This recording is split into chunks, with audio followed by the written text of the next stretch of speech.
केवल चुनाव की काउंटिंग होने दीजिए, आचार संहिता समाप्त होने दीजिए और उसके बाद हम लोग इस तानाशाही के विरुद्ध, इस हिटलरशाही के विरुद्ध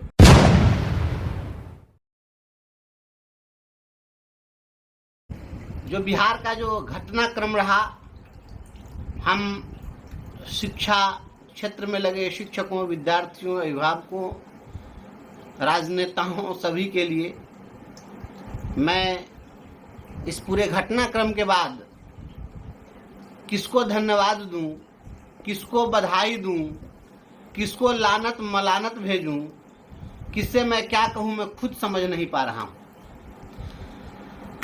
पहले तो अभी से 2-4 दिन पहले राज्य के महामहिम ने पत्र जारी किया राज्य के मुख्य सचिव महोदय के नाम कि जून के प्रथम सप्ताह तक सारे विद्यालयों को बंद कर दिया जाए।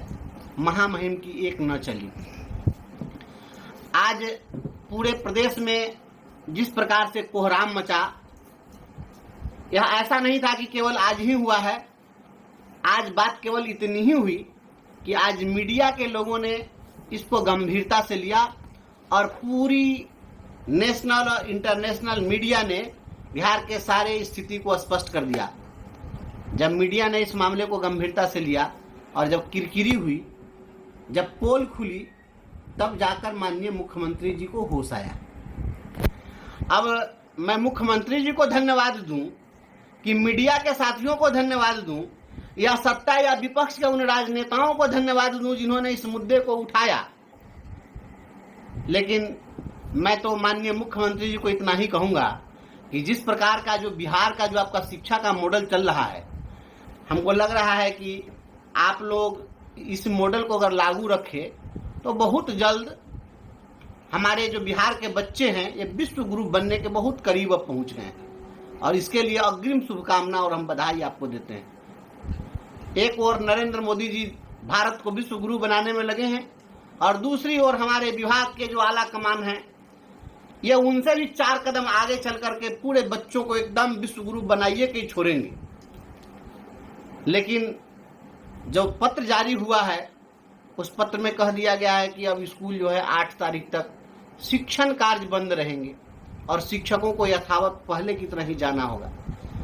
जब प्रेस रिलीज आया माननीय मुख्यमंत्री महोदय का, तो प्रेस रिलीज में कहा गया चीफ सेक्रेटरी को कि स्कूलों को बंद कर दीजिए, और जब चीफ सेक्रेटरी ने पत्र लिखा तो उसमें कहा कि शिक्षण कार्य को स्थगित कर दीजिए। अब डीएम जो पत्र इशू कर रहे हैं उसमें कह रहे हैं कि शिक्षण कार्य स्थगित रहेगा। तो शिक्षण कार्य अगर स्थगित रहेगा तो शिक्षक को तो जाना है। अब हम लोग यह नहीं समझ पा रहे हैं कि हम लोग को कितने बजे जाना है, चूंकि टाइमिंग तो 6 बजे का है, तो फिर 6 बजे सवेरे पहुंचना ही है, फोटो खिंचाना ही है और आपको भेजना ही है। तो बच्चे नहीं आएंगे तो 1:30 बजे जो शिक्षक निकलेंगे तो उनके लिए क्या व्यवस्था की है? केवल बच्चे ही बेहोश हुए हैं या शिक्षक भी बेहोश हो रहे हैं?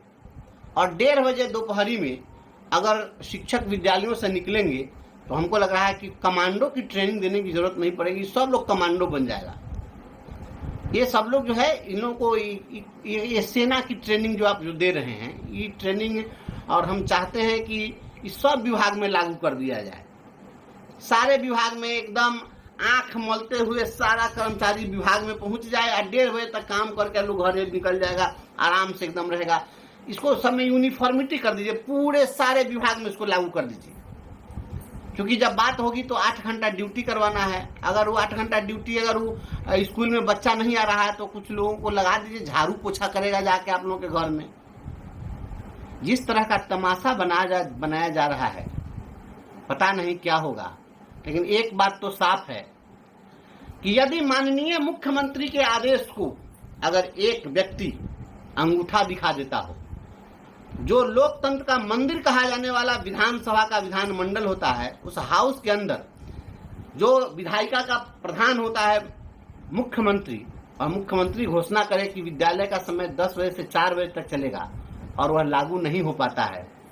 यदि मुख्यमंत्री का प्रेस रिलीज जारी होता है कि स्कूलों को बंद रखा जाए और बाद में जो निचले स्तर के उनके अधीनस्थ पदाधिकारी जो निकाल रहे हैं पत्र और उसमें कहा जाता है कि केवल शैक्षणिक कार्य बंद रहेंगे, तो शिक्षक लोग खेती किसानी करने के लिए स्कूल में तो नहीं जाएंगे, लेकिन शिक्षकों की उपस्थिति आप अनिवार्य करेंगे। तो इस प्रकार की अगर व्यवस्था हो रही है तो एक शक है और एक आशंका है, संदेह हो रहा है लोगों को कि इस तरह की स्थिति आज तक माननीय मुख्यमंत्री श्री नीतीश कुमार जी के संदर्भ में तो कभी नहीं देखा गया। माननीय मुख्यमंत्री जी जो कहते थे वो होता था, लेकिन आखिर ये क्या हो गया है? बिहार के लोग बहुत परेशान हैं, हम लोग भी परेशान हैं, सोचने के लिए मजबूर हो गए हैं। ऐसा तो तभी हो सकता है जो एक मुख्यमंत्री को अगर एक पदाधिकारी अगर उनको औकात बताता रहे, उनको आईना दिखाता रहे और उनके सारे आदेशों में उलट फेर करता रहे और अपने मन के हिसाब से चलता रहे, तो एक बात तो तय है कि कुछ न कुछ तो ऐसी बात है जिसके कारण मुख्यमंत्री जी उस पर कोई एक्शन नहीं ले रहे हैं। आखिर ऐसा क्या हो गया माननीय मुख्यमंत्री जी को? आखिर वह कौन सा राज है?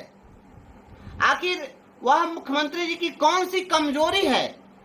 वह कौन सा ऐसा मुख्यमंत्री जी का छिपा हुआ रहस्यमयी कुछ इस प्रकार का कृत्य है जो दिखा करके कोई पदाधिकारी इनको ब्लैकमेल तो नहीं कर रहा है? यह संदेह हो गया है हम लोग। और अगर ब्लैकमेल किया जा रहा है उनको, तो बिहार के राजनेताओं को उस पर संज्ञान लेना चाहिए।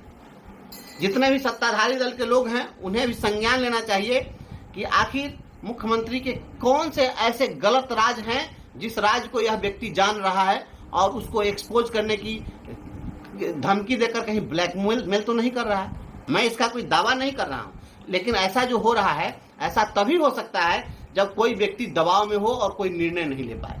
नहीं तो एक मुख्यमंत्री ऐसा सक्षम व्यक्ति और उसको एक पदाधिकारी इस प्रकार से करता चले, यह कहीं न कहीं दाल में काला है, कुछ न कुछ तो जरूर है। और ये जो कुछ भी हो रहा है, बिहार के तमाम जो शिक्षक साथी हैं, आप सभी लोग देख लीजिए जो कुछ हो रहा है और इस पर सोचिए, आत्मचिंतन करिए।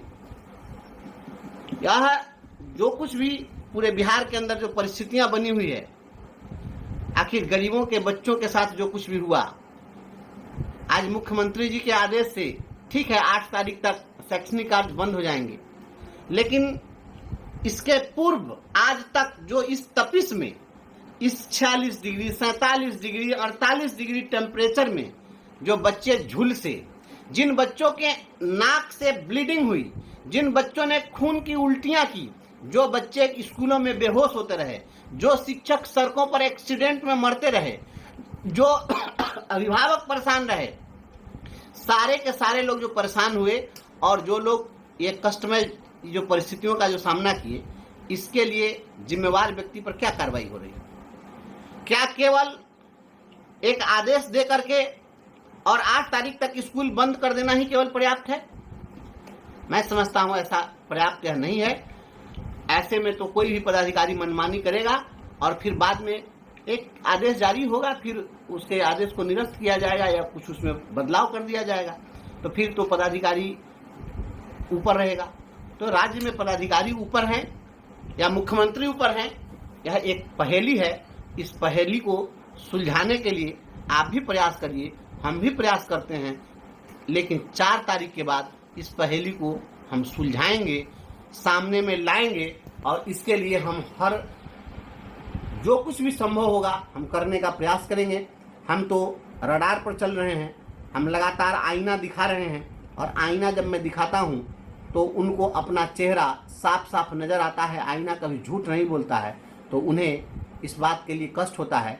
मेरी बर्खास्तगी के लिए लगातार दबाव बनाया जा रहा है। हमें भी कहीं कहीं से सूचना मिल रही है कि मैं जल्द ही बर्खास्त होने वाला हूं। बर्खास्त होना मुझे स्वीकार है, मैं सड़कों पर रहना स्वीकार करूंगा। मैं अपने शिक्षकों के बीच झोली फैलाकर घूमूंगा, लेकिन इस प्रकार के अत्याचारी, दंभी, अहंकारी और मनमानी करने वाले, संविधान विरोधी, जनता विरोधी, लोकतंत्र विरोधी ऐसे पदाधिकारी के खिलाफ बगावत जारी रहेगी और हम विरोध करते रहेंगे। शिक्षक यदि मौन हो गया तो बोलेगा कौन? इसलिए ये आखिर क्या है रहस्य, इस रहस्य से पर्दा उठना जरूरी है। कौन सी राज है, कौन सा राज है, कौन सी बात है और उस अंदर खाने का वह कौन सा ऐसा छिपा हुआ रहस्य है जिसके कारण माननीय मुख्यमंत्री के आदेश में भी बदलाव कर दिया जा रहा है और उनके आदेश को लागू नहीं किया जा रहा है। तमाम साथी हौसला हिम्मत बनाए रखिए, केवल चुनाव की काउंटिंग होने दीजिए, आचार संहिता समाप्त होने दीजिए और उसके बाद हम लोग इस तानाशाही के विरुद्ध, इस हिटलरशाही के विरुद्ध और ये प्रताड़ना के विरुद्ध, यह मानवता पर उत्पन्न किए गए खतरा के विरुद्ध खड़ा होने के लिए अपने को मजबूत बनाइए। इन्हीं अपेक्षाओं के साथ बहुत बहुत धन्यवाद।